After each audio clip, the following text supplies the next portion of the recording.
Hey guys, it's the Grenadier Gamer, and we're back in Enlisted today, taking a look at a new event, because no longer do we have to suffer with this Halloween nonsense. Gaijin have finally given us Enlisted's 5th year anniversary event, and the 5th year anniversary sale. So we'll go ahead and start with the sale.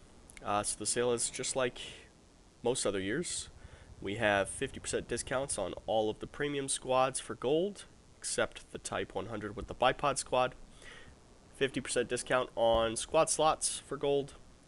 30% discount on temporarily available special premium squads listed there. And then 30% discount on temporarily available collector squads. So that's pretty interesting. This is the best sale that Enlisted has year-round, so if you have any gold or money burning a hole in your pocket, I would definitely take advantage of this sale. I'll be grabbing a couple things, not quite sure yet what I'm going to grab, but I'll decide that here shortly. The sale is ongoing, started Monday, it will be ending November 16th, so definitely make your purchases by the end of the week. It's a very good sale, definitely take advantage of it while it is up. And then moving on to the cherry on top of the cake, the anniversary event. So unlike the Halloween nonsense, we have a typical Enlisted style event.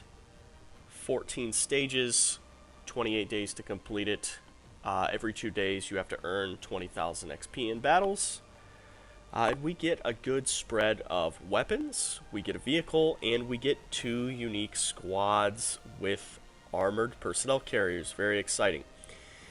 Plenty of silver to earn in each stage, but the most exciting goodies are starting at stage 2. We get access to a Condor's MG, an insane German SMG with I think 100 rounds of ammunition, 9mm, so same caliber as the MP40, although I think in Gaijin's announcement trailer they said it's 7.62, which was clearly an error. Then stage 3, we have a Lewis assault rifle. So this says the Lewis assault rifle was an experimental rifle chambered for 30-06 cartridges designed to compete with the BAR. It's a very interesting looking rifle. From what I've heard, it was designed at the back half of the First World War. It's uses the term assault rifle not really in the modern sense, but more as in the walking fire sense. So a rifle that you can use while you're assaulting across no man's land to get from your trench into the enemy's trench. It almost reminds me of like a FAL rifle, which is kind of interesting. It's only BR2, which means I would assume it probably has a low rate of fire, but it's probably a pretty decent rifle to use. I'm very excited to use that one.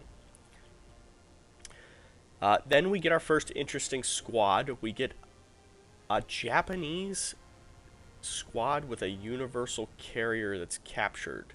So we finally get a non-premium armored personnel carrier with weapons on it for Japan. So this is a captured Brent carrier being used by the Japanese, only at BR2, just like the British one. Very fast, small, maneuverable little personnel carrier, very easy to hide, but you only get a 4-man squad. But that doesn't seem to be that big of an issue, especially since this Japanese model is armed with TE4 machine guns. Now, if we look at the Japanese tech tree, which I have not played Japan very much yet, but we will see that the TE4 machine gun is an anti-aircraft machine gun with a 69-round pan magazine. And I think the fact that we get up 2 BR4 machine guns on a Tier 2 armored personnel carrier is definitely a good thing. Japan can definitely make light of this weapons platform, and it's exciting to see Japan have a non-premium armed personnel carrier. I did some research, and it appears that Japan did capture a small number of these and press them into service, mainly in Burma, and I think either Malaysia or Singapore. I can't remember.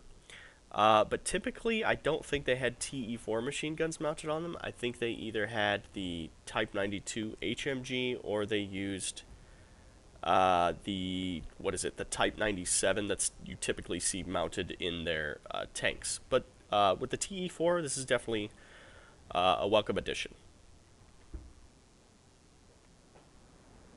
Then we continue on. At Stage 8, we get another Lewis assault rifle. Tier 9, we get a unique Soviet plane. It's the IL-8, which is going to be put at BR-4. So the IL-8 should have the same weapon loadout as an IL-2 with the 23mm cannons and 7.62 machine guns. But as well, we're getting 500 kilogram bombs, 2 of them, which, unless you're at BR-5, is pretty much unheard of. So I'm expecting this BR-4 bomber to be pretty decent. Historically, I believe the IL-8 was supposed to be an upgrade to the IL-2. I think only 2 prototypes were ever produced. During testing, they found out that it was significantly faster than an IL-2, but maneuverability was severely lacking, so the aircraft ended up not being produced. A lot of the features were carried over and perfected and then put onto the IL-10 aircraft, which actually became a production model and saw combat. So I would expect this in-game, if it's historically modeled. Expect fast, low-altitude strikes. Carry yourself away. Once you're safely away from the combat zone, then make your slow turn into re-engaging targets on your next run.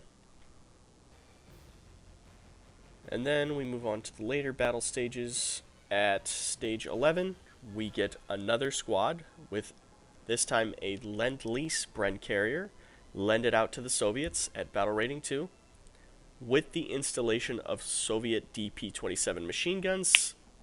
In-game DP-27 is BR-3.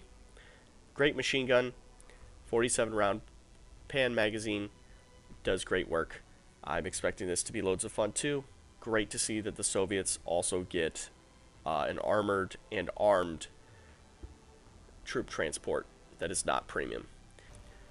Stage 12, we get a second Condors MG, and for 5 victories, we get Roman numeral 5 as a nickname decorator. So overall, I'm very excited for this event. Lots of fun rewards to try out and earn. I think the thing that I'm looking forward to the most is trying out the Japanese universal carrier with those BR-4 machine guns on them. Let me know what you think about this event and what you think the best prize is. I'm very excited to see what Enlisted will do for their Christmas event or their winter event as well. A lot of people are saying that the Japanese and Soviet troop transport carriers are just copy-pasted from America. It's kind of true. The weapons platforms are a little different, but I'm assuming we'll have more opportunities in the future for different armored personnel carriers. Germany has the half-track with the 75mm short gun on it. I'm sure they'll come up with some other stuff for these nations and America and Germany. I don't think this is the last of the troop transports. I, for one, am very excited and pleased with this event. Enlisted seems like it's back. Needs to keep up the good work, keep events like this coming out. Can't wait to see what they do for the winter event. Hopefully it's very similar. If you like this kind of content and you want to see more, please like, subscribe, stay sharp out there, and I'll see you on the battlefield. Catch you next time, guys.